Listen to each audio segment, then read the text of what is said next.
So the term Black Dutch is a term that was used in historical documents from 1600 to the 1900s. And the term Black Dutch was used to refer to several groups of people, and the term was used in census records, church records, and even old newspaper articles. Some of the groups include Black people of New York, who came from the Netherlands.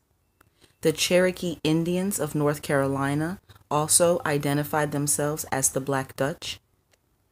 Many Jews, known as Sephardic Jews, had babies with Africans in America. Their mixed children were also called the Black Dutch. So what does it mean to be Dutch? Dutch is a term used by the Germans, who they themselves call themselves the Dutch people. So a Black Dutch is a Black German or a Black European. And the Black Dutch were actually from Germany, but also mainly from Ireland. Keep in mind that Moor means black. So to say Black Dutch would be like saying a Moor who was a Dutch. And we know that the Moors ruled all of Germany and the rest of all of Europe. So the Black Dutch are Moors from Germany and Ireland, and they are recorded as being in America starting in 1618. Now the time frame of 1618 is very important because we see what was happening in Germany from 1618 to 1648, and it explains why the Moors of Europe, or the Black Dutch, were leaving Germany in the first place. From 1618 to 1648, albinos and beasts of Germany were fighting the Moors of Germany and Ireland. In fact, we can look at what was going on in the 1400s, 200 years before the 1600s. The Moors were already fighting the cave beasts in Germany. And we can see that by this tapestry that is found in Germany, which shows the Moors fighting the Neanderthals. So 200 years later, in 1618, the Moors had been fighting the cave beasts for 200 years at this point at least. And the year 1618 marked the beginning of a 30-year war that broke out between the Moors who ruled all of Europe and the albinos and beasts who were trying to set themselves up as kings and queens of Europe. So although we know the Moors and the cave beasts had many battles for many generations, this particular battle in 1618 is so important because in 1619, this is when we're told the first slave ship arrives to America. And this is 1 year after the war begins with the Moors and the cave beasts. So it's like I said in part 1, the African people who were brought to the Americas in ships were not from Africa, although we know that all African people originate in Africa, but these people were not from Africa or brought from Africa. They were brought from Europe. They were the black nobility of Europe, the original kings and queens before the Neanderthals. And the Christian Crusades were nothing more than a series of battles that took place between the Neanderthals and the Moors. And Neanderthals weren't going around evangelizing the world.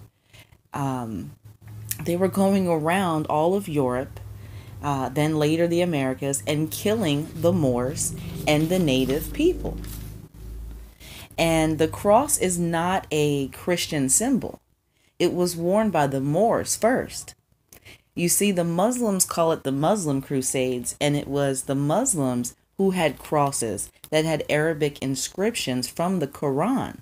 So it wasn't white Christians going around bearing the image of the cross. It was the Moors who had this image first. In fact, before the Moors were fighting the cave beast in Europe, the symbol of the cross can be found in Egypt. So black people have a very distorted view of what slavery was, or the so-called slave trade.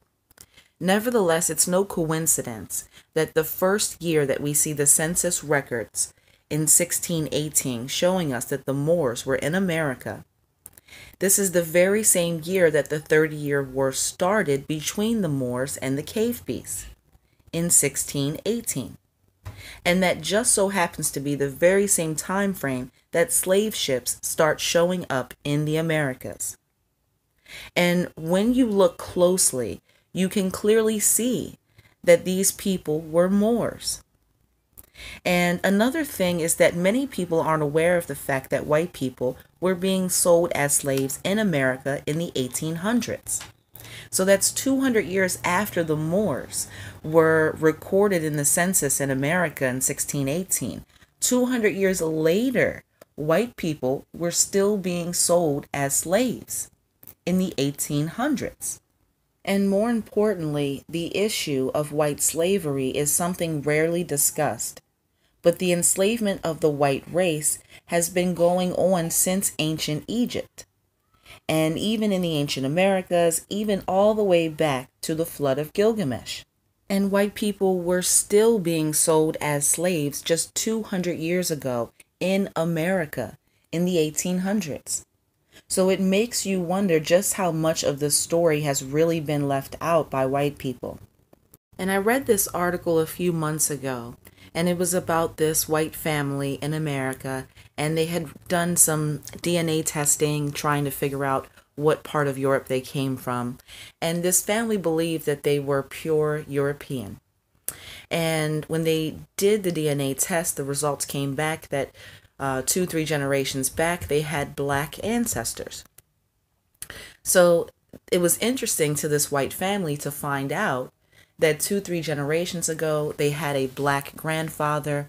And it was interesting because it caused me to look at some other studies. And there are many genetic studies out there that have proven that half of the white people in America, and I'm just roughly guesstimating by saying half, I think it's more like 35%, but roughly half of white people in America have 2 and 3 generations back a black ancestor.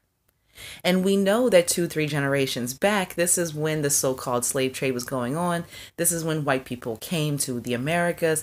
And it's important to know one thing about white people is that half of white people in America came during the first wave. Okay, so half of the white population of America came as the first white settlers.